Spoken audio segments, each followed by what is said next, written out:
membuktikan tuh. Kitabmu yang membuktikan kalau Isa Al-Masih itu ada. Isa orang Arab, bukan Kalau tertib saya turunkan Anda. Gantian kalau ngomong. Saya turunkan Anda ya kalau nggak mau tertib. Sambil dulu. Kalau ini kita tampilkan ya, kita tampilkan nih. Kalau ya, jawab itu jangan berbohong, jangan berkelit. Ini enggak bohong. Ini enggak bohong, ini enggak bohong, ini enggak bohong. Silakan Ustaz Adib dulu. Enggak, nanti enggak usah apa-apa, enggak usah diturunin. Wah, enggak bisa keluar kamera. Belum menjelaskan langsung dipotong. Aduh. Oh, sebentar.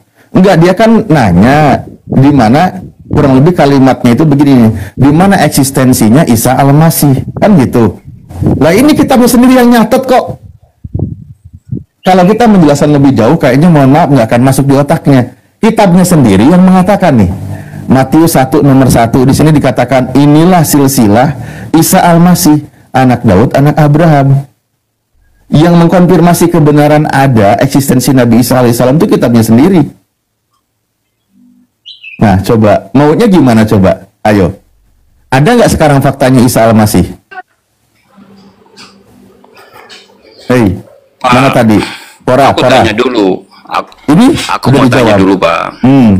Jawablah dengan Al-Quran, jangan jawab dengan Alkitab. Kalau Al-Quran udah sangat jelas, kata ini aja dari Al-Quran diambilnya. Alkitab itu bicara tentang Yesus, bukan Isa, Pak. Ya Allah. Supaya Anda tahu itu.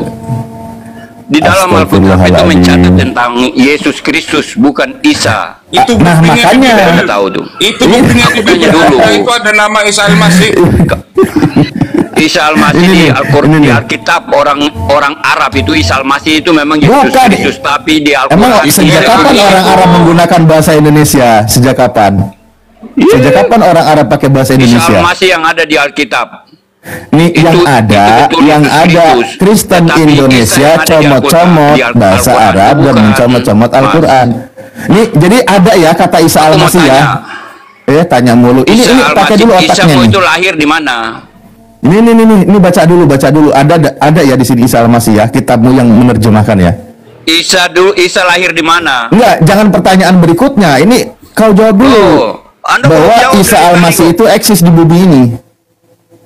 Oke, jawab dulu. Iya, karena tidak ada tempat lahirnya tidak jelas. Tidak ada. Ya terus Isa Al-Masih di sini eksis dulu nih, kau yakin dulu. Ini ada di kitabmu. Itu Yesus Kristus, bukan Isa yang ada di Quranmu. Lah, terus kenapa dikatakan Isa Al-Masih kitabmu? Isa Al-Masih itu memang bahasa mana? Yang harus dimengerti. Bahasa harus dimengerti. Nah, bahasa mana? Bahasa mana? Bahasa itu bahasa Arab. Bahasa Arab. Nah, terus kenapa ini bahasa Indonesia atau bukan nih kitabmu ini? Ini bahasa Indonesia atau bukan? Mana? Bahasa Indonesia. Nah, terus kenapa ngambil dari bahasa Arab? Aku tanya, bahasa Arab itu Isa itu artinya apa? Aku tanya. Jangan tanya lagi. Anda sudah imani sekarang kalau Isa Al-Masih itu eksis di bumi ini. Kami tidak pernah mengimani Isa. Ya udah, berarti ini kitab penipuan kalau gitu kan? Ini kitab penipuan kan? Kami mengimani Isa Al-Masih yang ada di Alkitab, bukan di Quranmu. Di mana nggak ada kitab mengatakan Isa Al-Masih, kuculuk. Justru dia yang miskin Al-Quran. Bahasa Arab untuk Alkitab. Ngambilnya dari mana? Ngambilnya kuculuk. Ngambilnya dari mana? Lu ngarang aja. Kitabmu tidak bisa menjelaskan. Ini yang ngarang loh. Yang Anda promosikan, Anda menggunakan Alkitab untuk menjawab. Ngapain Anda menggunakan Alkitab untuk menjawab? Terus kenapa kitabmu mencatat Isa Al-Masih? Ayo. Isa Al-Masih itu bukan punya kamu. Nah terus tadi kenapa Anda mempertanyakan tidak eksis Isa Al-Masih? Iya memang, karena di dalam cerita kamu itu bohong. Cerita kamu itu jadi sekarang tidak. Oh, sekarang kau malah mengatakan ke situ. Jadi Anda sudah percaya kalau dia eksis. Cerita kamu itu enggak, sekarang Anda sudah percaya kalau dia ada. Anda sudah percaya kalau dia ada. Cerita dia. Enggak, jangan ke ceritanya. Anda sekarang sudah percaya kalau dia ada. Cerita Alkitab itu menunjukkan benar bahwa Yesus itu ada. Bukan Yesus, Isa Al-Masih. Isa Al-Masih. Enggak. Isa Al-Masih itu bahasa Arab, tapi bahasa Indonesianya itu Yesus Kristus. Nah, ada nggak kata Isa Al-Masih? Berarti dia eksis ya? Dia Isa Al-Masih eksis di bumi ini ya? Ada kalau cerita Ada, tentang ya udah cerita yang tepuk ada di tangan kalau Alkitab gitu. itu ada. Ya artinya sekarang diakui ada. Sedangkan Kenapa cerita di kitabnya dalam sendiri yang Quran itu mencatat? nggak ada. Nah, kitabnya Bung Lon ini ya Cerita di dalam teman-teman Quran juga. itu nggak ada. Makanya Anda dari tadi berusaha untuk mengalihkan pertanyaan aku. Justru ini Aku kan kata tanya, Isa Al-Masih lahirnya di ngambilnya mana? dari Al-Quran. Isamu itu yang ada tercatat Ini di ngambilnya Quran dari atau di mana? Al-Quran ini. Kamu tahu nggak? Ini ngambilnya dari Al-Quran ini. Ini ngambil dari Al-Quran. Kalian comot-comot kitab orang, diambil di kitabmu, terus yang punya dibilang nggak punya, kan koplak namanya. Ngambil barang orang, terus barang orang kau akui, Jadi- yang punyanya dibilang nggak punya. Kebiasaannya kayak gitu kalian ini. Bang, harus Ya, diklarifikasi Bang. Lanjut Kristen ya, itu teman-teman. Kristen lahir itu pada abad keberapa dan Al-Quran itu ada pada abad keberapa? Nah, Bilang itu juga. kemudian Ya, diambil itu. Nah, itu juga aneh. Abad Nah, keberapa? Kristen ada di abad keberapa? Kristen di abad kedua, pertama. Ayo. Islam ada pada abad keberapa? Abad ke-7 Bang. Selisih Enggak, berapa Kristen. ratus tahun. Ya, oke. Sekarang Kristen ada di abad keberapa? Kristen itu artinya pengikut Yesus. Jadi sejak Iya, Yesus iya. ada itu Kristen Oke, sudah di ada. abad pertama. Oke, di abad pertama ya. Kristen di abad pertama. iya. Islam ada di abad ke-7. Kan gitu. Premisnya kan? Oke. Oke. Berarti Nah, Isa di sekarang- abad ke-7. Orang abad pertama nyontek nggak ke abad ke-7? Ya nggak mungkin lah. Nah, terus kalau nggak mungkin, kata Isa Al-Masih yang mengenalkan siapa? Itu Yeshua Al-Masih. Itu ada Yesus Kristus. Terjemahkan itu adalah orang Arab. Lo ini main kejebak Sehingga lagi. Jangan suka main jebakan bangsa sendiri. Indonesia ini kebanyakan Contoh nih, bersumber ini dari kata bahasa Isa Arab. Al-Masih itu kan dikenalkan di abad ke-7. Kristen ada di abad pertama. Ini lucu. Orang pertama nyontok ke orang berikutnya. 7 tahun Yang kalian nyontek. itu yang nyontek dan mengklaim. Nah Bukan udah, kami. jadi kalau coba kitabmu mana kitabmu? Dia menggunakan kata apa? Ya itu Ayo. memang kitab kita, kitab orang Kristen. Kalian Nah, dari yang menggunakan kata Isa Al-Masih itu tadi Kitab. dikatakan di abad keberapa? abad 7 itu yang kalian mengklaim Di apa yang abad ada di ke-7. dalam isi kitab. Kitabmu di abad keberapa kitabmu? Kitabku memang ada di abad pertama. Ada nggak kata Isa Al-Masih di abad pertama? Ada. Coba Kalau di mana? Di diartikan mana? ke bahasa- Di mana kalau kata Isa diartikan ke Al-Masih di bahasa abad Inggris pertama? pasti ada. Kalau tidak bisa buktikan, lebih baik kau tidur. Di mana ada kata Isa Al-Masih di abad Kalian itu pertama? kalian hanya Ayo, bisa ayo. mengklaim terhadap bukti. Jawab dulu. Bukan Isa gitu. lahir Kalau kami ada buktinya di Al-Quran. Iya, Kalau kami ada buktinya di Al-Quran. Di mana? Di abad keberapa? Enggak, jangan ngomong lahir dulu. Isa Al-Masih di mana di abad Itu pertama? bukti. Coba Itu tadi siapa bukan Riko bukti ya tadi daripada Riko. tulisan, Riko, di mana buktinya ada kata Isa Al-Masih di abad pertama? Coba.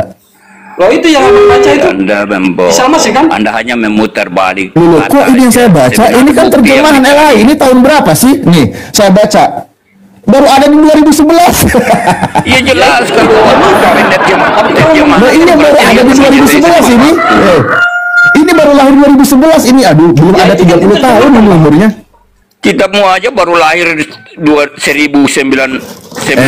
Ya, tadi kau katakan di abad ke-7. Oke, saya ikutin. Kristen ada di abad pertama. Terus kenapa kitabnya Kristen nyontek kepada abad ke-7? Itu kenapa? Mestinya kan, mestinya yang baru datang ngikutin yang belakangan. Lah ini yang duluan datang ngikutin yang belum datang gitu loh.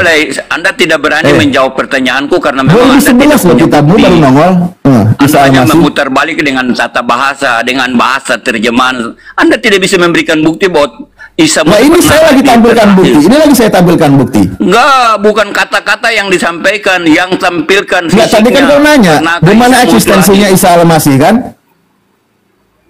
Benar nggak pertanyaanmu? Isa. Di mana? Lah iya Isa Al-Masih. Lah tadi kau bilang Isa Al-Masih. Isa Al-Masih itu bahasa Arabnya itu untuk Ya tahu orang itu kitab kami kok. Tanya kamu, apa arti Isa? Lah itu kitab kami, itu Apa arti kitab Isa? kami. Coba kamu jawab. Iya. Itu apa nama arti orang, Isa?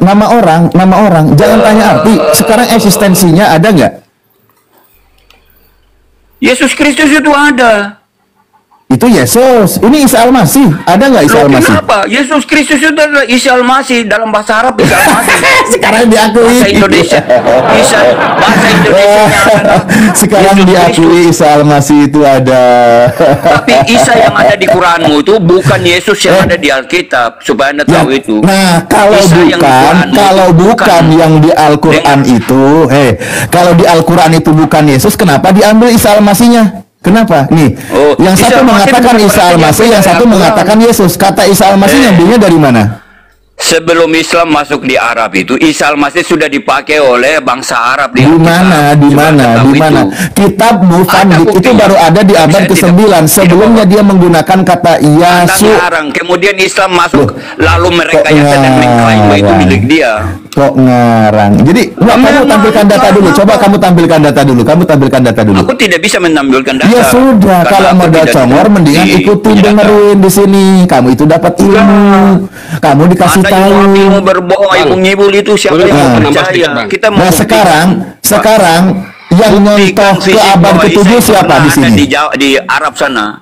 Al-Quran Buktikan. tidak menyebutkan kata Yesus. Bible yang di abad pertama menyebut kata Buktikan Isa bahwa Al-Masih. Isa itu pernah Yang nyontek ada di siapa? Arab, lahir di bawah pohon Yang kurma. nyontek siapa? Buktikan. Yang nyontek siapa? Yang nyontek Ada siapa? bukti sejarahnya Yang tidak nyontek siapa? bahwa Yang nyontek. Isa itu lahir di bawah Nah, ini udah mulai kelimpungan sekarang ya, di daerah teman-teman ya. mana? Inilah Pen ini Berapa pemerintah modal siapa? congor, Itu kan tidak ngarang mau pakai semua. data, Dongeng aja. dia Makanya tidak mau mengimani, begitu dikasih Kalian datanya hanya kayak mengklaim. gini, baru dia bingung dia, bermanuver perlu dia, data itu. muter dia kemana-mana. Pak, data itu Ya, semua ini orang- contohnya ya.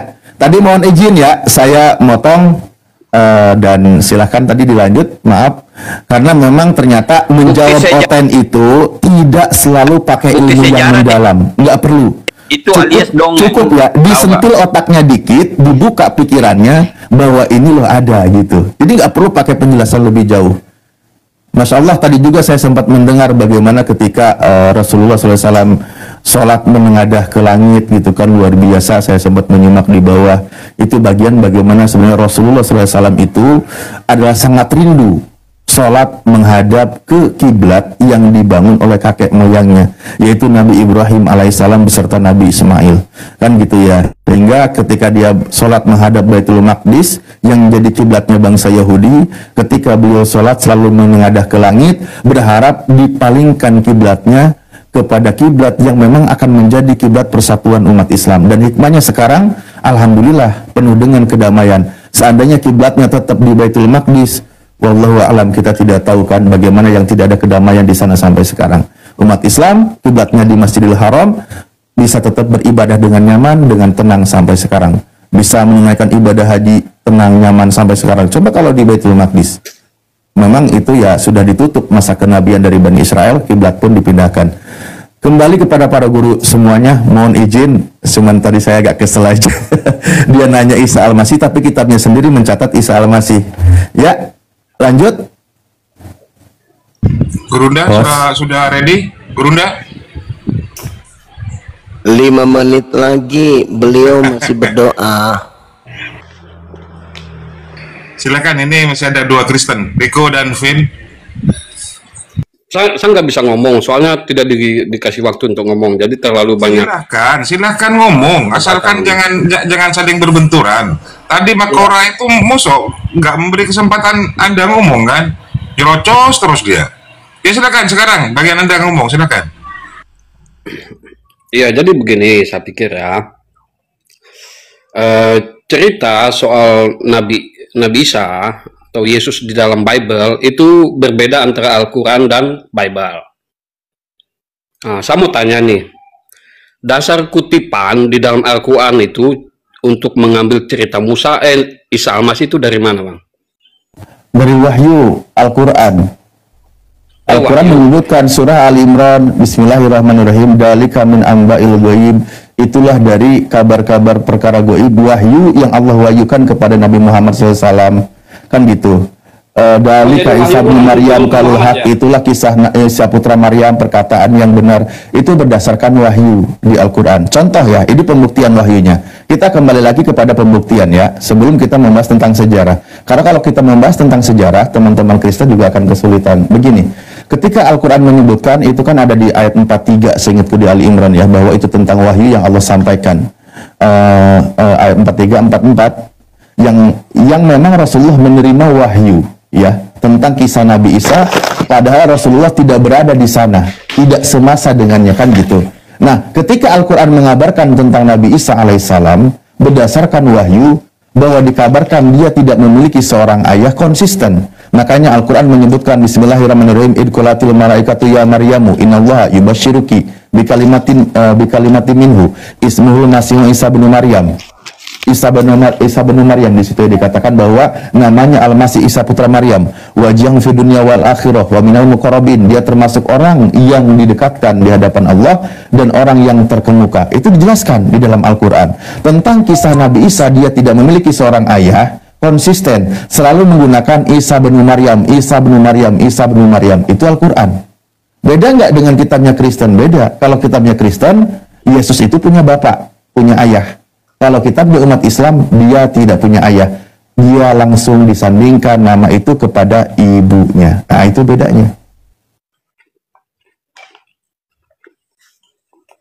Bang, itu wahyu itu turun langsung dari Allah ya, Allah ya. Langsung ke Nabi Muhammad.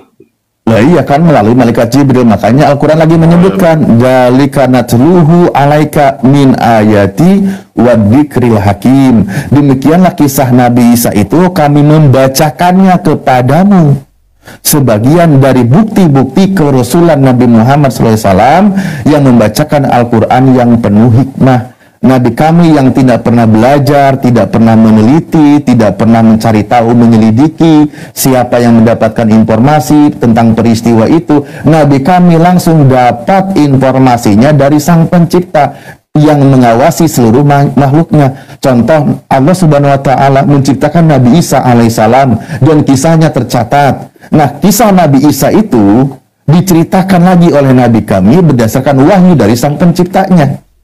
Makanya di situ dikatakan dalika natluhu, begitulah kami bacakan kisah Nabi Isa kepadamu sebagai bukti kerasulan. Di dalam Al-Quran tidak satu ayat pun menyebutkan Nabi Isa alaihissalam memiliki seorang ayah. Dia tidak punya ayah, selalu kepada ibunya. Kitabmu punya ayah nggak, Yesus? Udah bang, saya boleh tambah, boleh? Ya silakan. Nah, tadi abang tambahkan bahwa itu wahyu dari Allah melalui Dijawab. Iya, makanya saya mau tambah nih.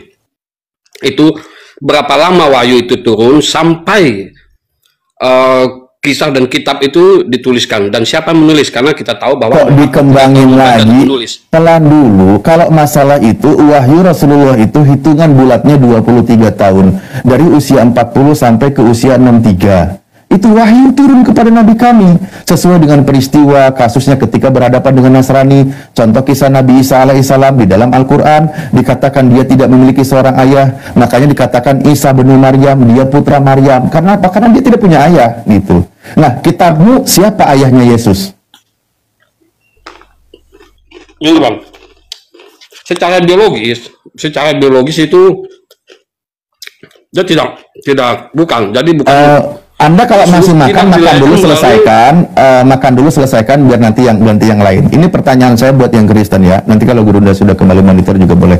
Gini, di dalam kitabmu membahas berdasarkan penyelidikan yang menyelidiki orang-orang ya. Kita tidak tahu siapa yang diselidikinya. Hasil dari penyelidikan disimpulkan bahwa Yesus itu memiliki seorang ayah. Nah, ini kitabmu. Yesus memiliki seorang ayah. Pertanyaan saya, siapa nama ayahnya Yesus? Karena kalau di Al-Quran nggak punya ayah. Ini jangan-jangan beda ini kisahnya ini. Atau itu kisah yang dibuat-buat, diada-adakan.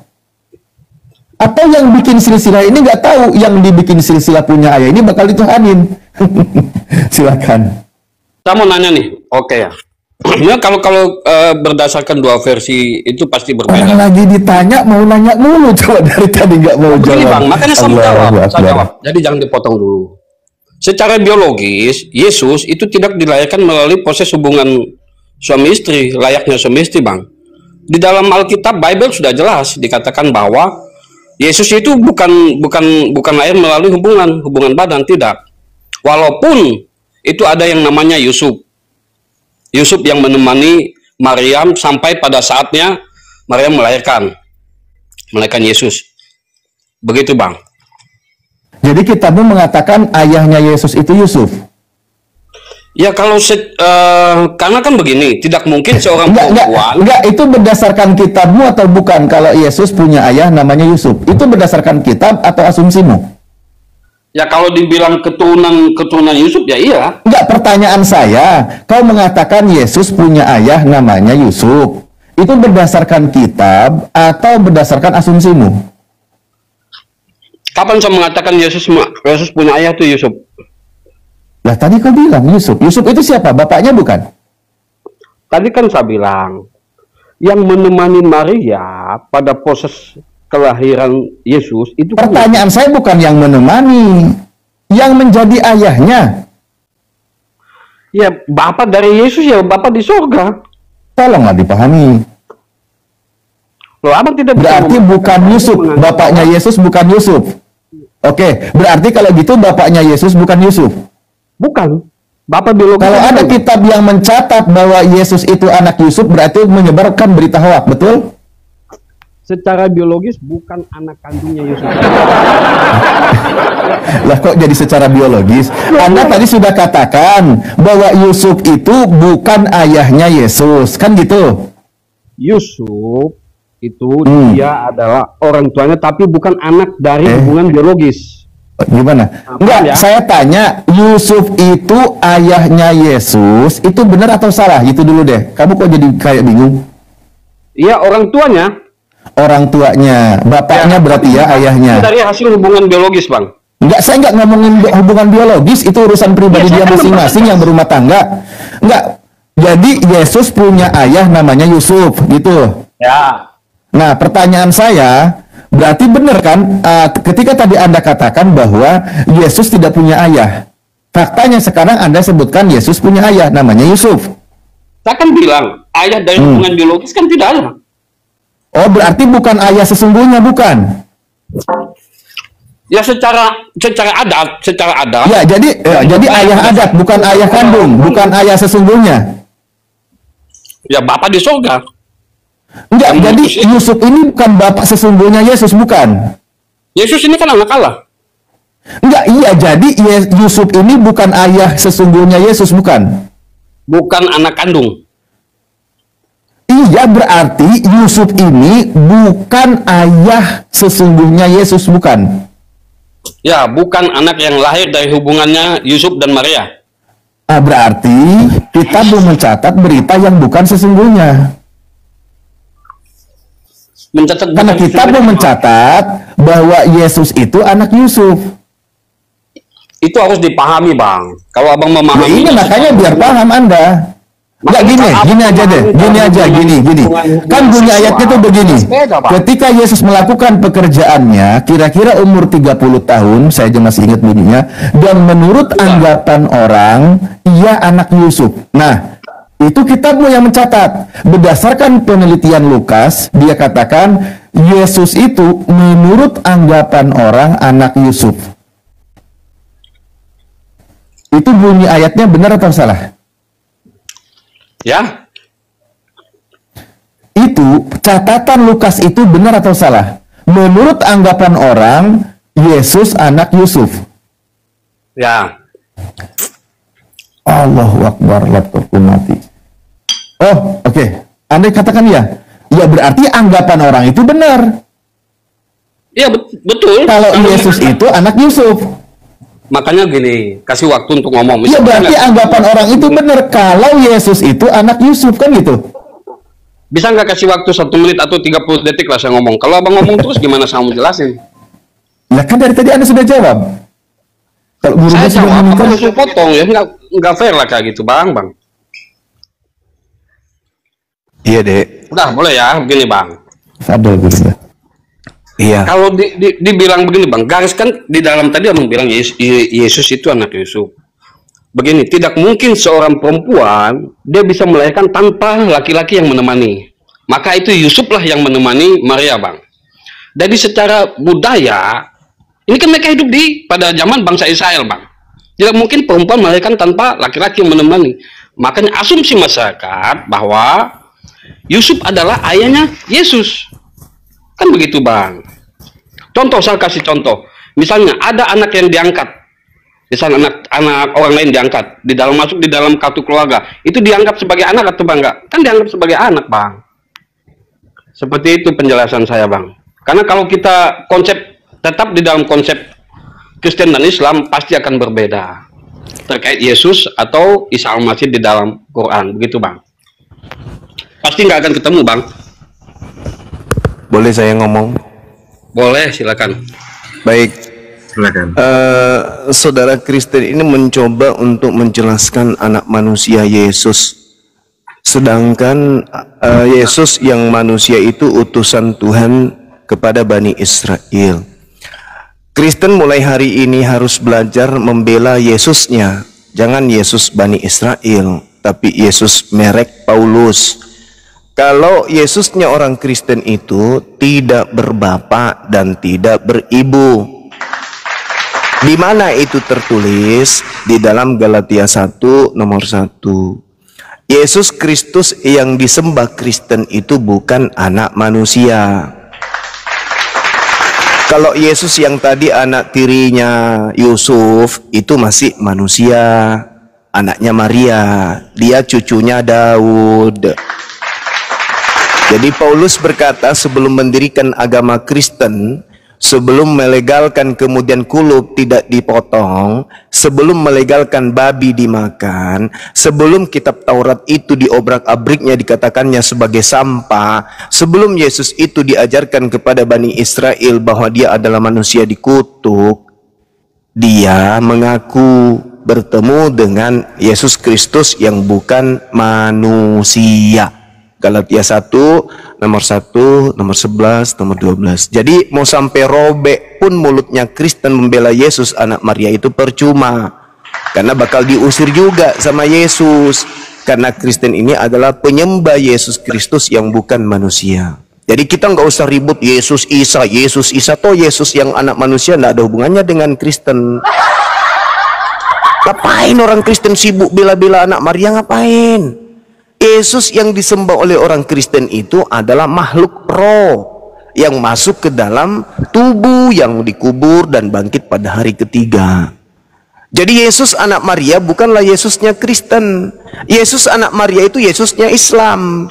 Yesus yang Islam sucikan, Yesus yang Islam bela, Yesus yang umat Islam bersihkan dari tuduhan-tuduhan orang-orang kafir. Sedangkan Yesus Kristus yang ada di gereja yang disembah oleh orang Kristen itu bukan anaknya Maria dan itu bukan orang Yahudi. Itu bukan nabi dan rasul yang diutus sebagai Mesias kepada Bani Israel. Yesus yang disembah oleh Kristen adalah bukan anak manusia. Jadi jangan mimpi membawa-bawa nama Maria. Karena Maria itu manusia, sedangkan Yesus yang disembah Kristen itu adalah Tuhan. Bagi Kristen dia bukan anak orang, dia bukan sepupunya orang, dia bukan cucunya orang, dia bukan manusia. Galatia 1 nomor 1, nomor 11, 12. Aku Paulus, rasulnya Kristen, mengatakan menerima Injil bukan dari manusia, tetapi dari Yesus, dari Kristus Yesus. Nah, itu tolong mulai hari ini Kristen jangan merasa bahwa kalian itu pengikut Yesus Yahudi. Kalian itu pengikut Yesus padang gurun yang datang kepada Paulus. Demikian. Halo. Iya, halo. Cuma kenapa kamu kalau debat terus sama si Edis ya? Gak apa-apa. Edis lagi. Gak apa-apa. Saya kalah sama orang gila, gak masalah. Enggak, soalnya kamu tuh hanya menangnya sama orang-orang yang awam aja gitu. Tapi kalau yang Saya paham seperti ini, kamu berdasarkan kalah. data. Kalau saya bicara berdasar data, Iya, gila data, tidaknya tapi kamu kalah seseorang semua itu, datanya tuh. pintar tidaknya seseorang itu tergantung data. Data yang berbicara, bukan orang itu pintar atau cerdas, data. Enggak, Dan intinya bagaimana gini, semua orang masa itu tuh mengolah data ada kan masanya gitu. gitu. Zuma, ada masanya. Lu sekarang udah kalah sama dia gitu. Lu ngomong apa aja nggak dipercaya. Iya, nggak masalah. Kalau saya dikatakan kalah sama orang gila, apa urusannya? Saya tidak mau dikalahkan sama pendeta, sama pastor. Tapi kalau saya dikalah Dia sama tuh orang saingannya gila, sama Rizik Sihab, bukan sama lu. Rizik Sihab, Bahar tuh dia EGP. pintar. Kalau ada orang mengatakan saya kalah dari orang gila, nggak masalah. Orang gila itu hanya perlu dikasih dedak, campur sedikit pasir, kasih minum, kasih makan. Bukan untuk diajak diskusi orang gila itu. Tapi kalau saya dikalahkan sama pendeta, sama pastor, baru saya malu. Oh, yang kalahkan saya katanya dia klaim sendiri. Ngaku dia ahli Al-Quran 13 tahun belajar Quran. Apa nggak gila itu? Ditanya apa bacanya ini? Kan sedeng. Kalau saya dikalahkan sama pendeta, misalnya saya dikalahkan sama siapa? Esra Soru, itu baru top. Dikalahkan sama Bambang Nurseno, itu baru hebat. Tapi kan belum ada sejarah Bang Suma dikalahkan sama pendeta. Jadi itu ya teman-teman, mulai sekarang Kristenku ini, teman Kristenku itu harus berpikir, ternyata Yesus yang kita sembah di gereja itu bukan orang Yahudi, bukan manusia, bukan yang datang mengajarkan Injil kepada Bani Israel, tetapi Yesus lain, yang memang Yesus nubuatkan kepada Yahudi. Hei Yahudi, waspadalah kepada penyesat yang datang kepadamu dengan memakai namaku Yesus dan berkata akulah Kristus. Mereka akan menyesatkan banyak orang. Berarti kata Yesus, ada penyesat bernama Yesus Kristus. Nah, itulah yang diikuti oleh Kristen. Yesus Kristus yang penyesat itulah yang diikuti Kristen hari ini. Kalau Anda yang mau membantah silakan. Kita bicara data. Udah ngelantur itu.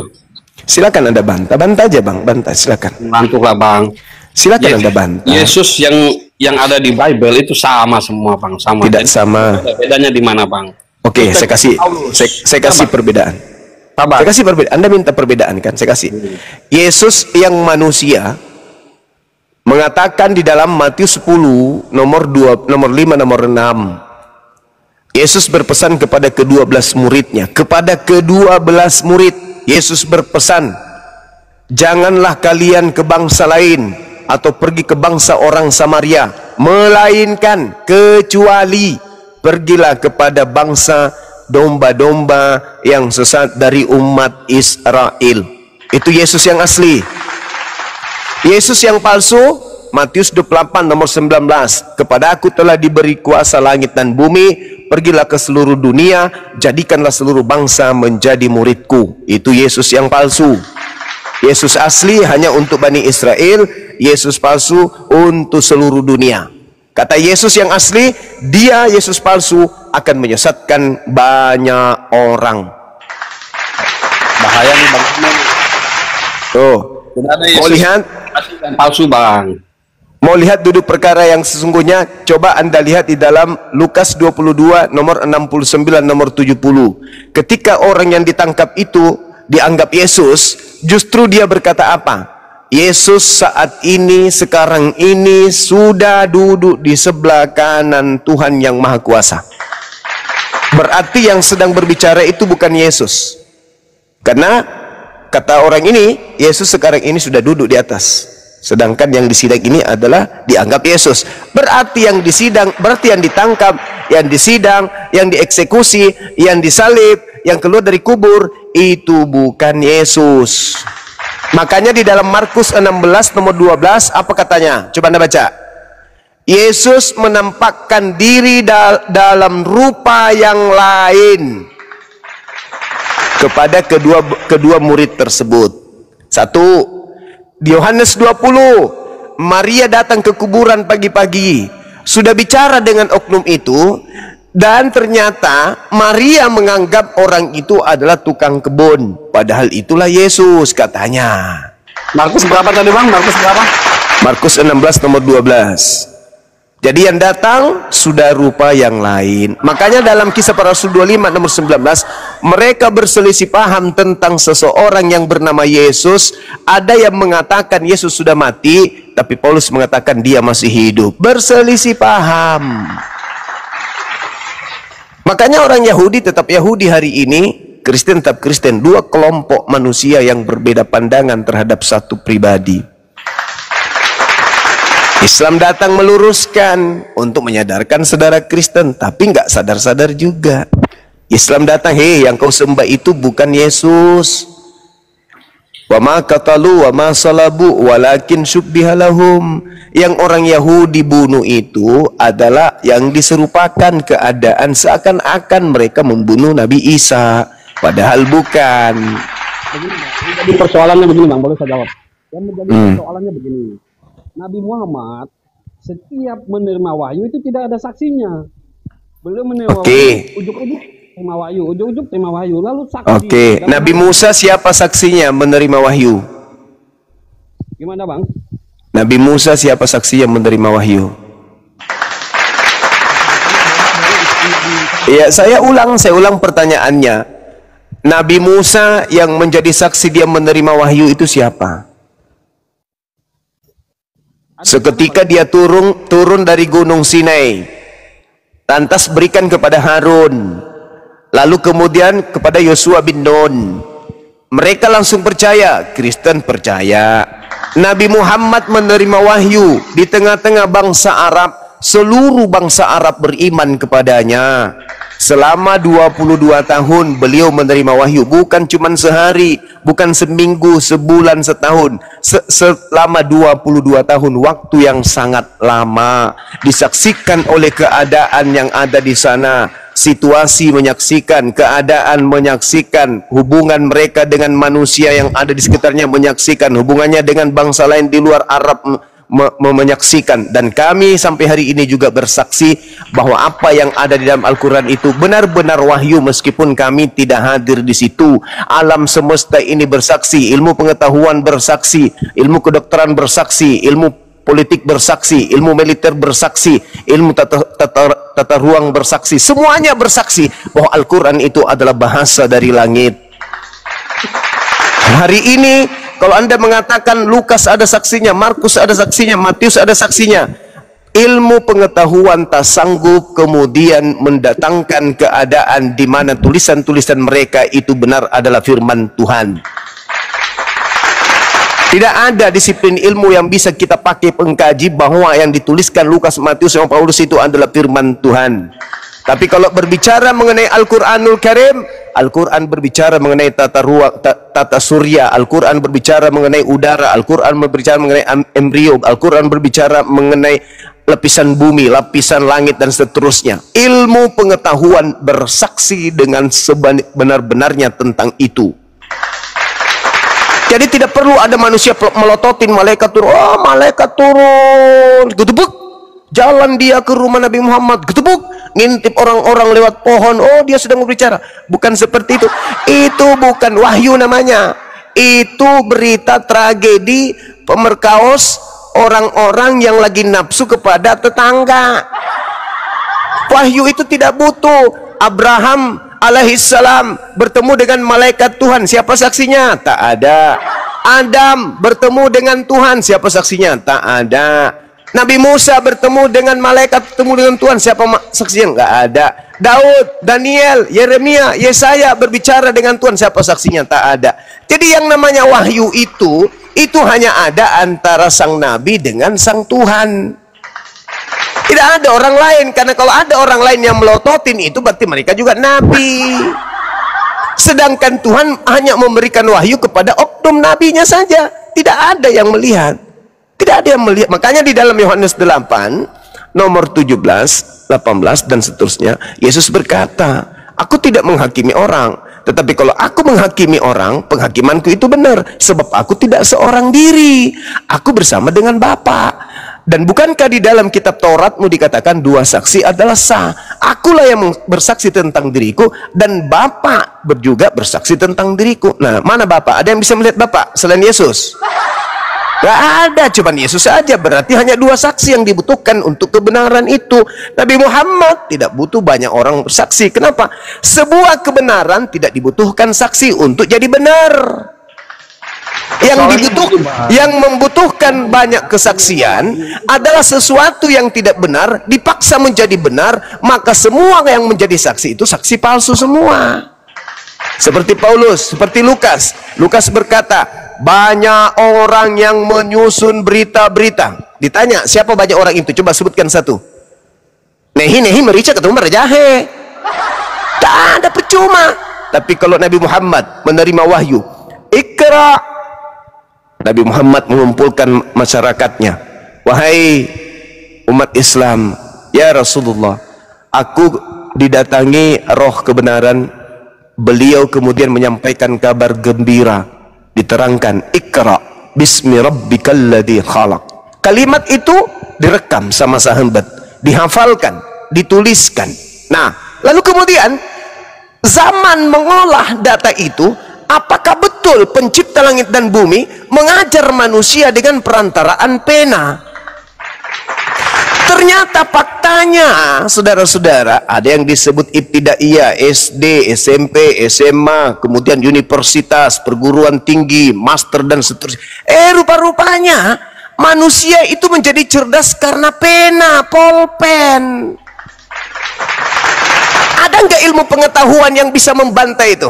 1400 tahun silam Allah mengatakan, aku mengajarkan manusia melalui perantaraan pena. Ada nggak yang bisa membantah? Ada? Ada? Tunjukkan kebenaranmu, kata Quran. Mana yang bisa membantah? Orang bisa menemukan listrik, menemukan semuanya yang ada yang kita butuhkan hari ini karena pena. Iqra bismi rabbikal ladzi khalaq.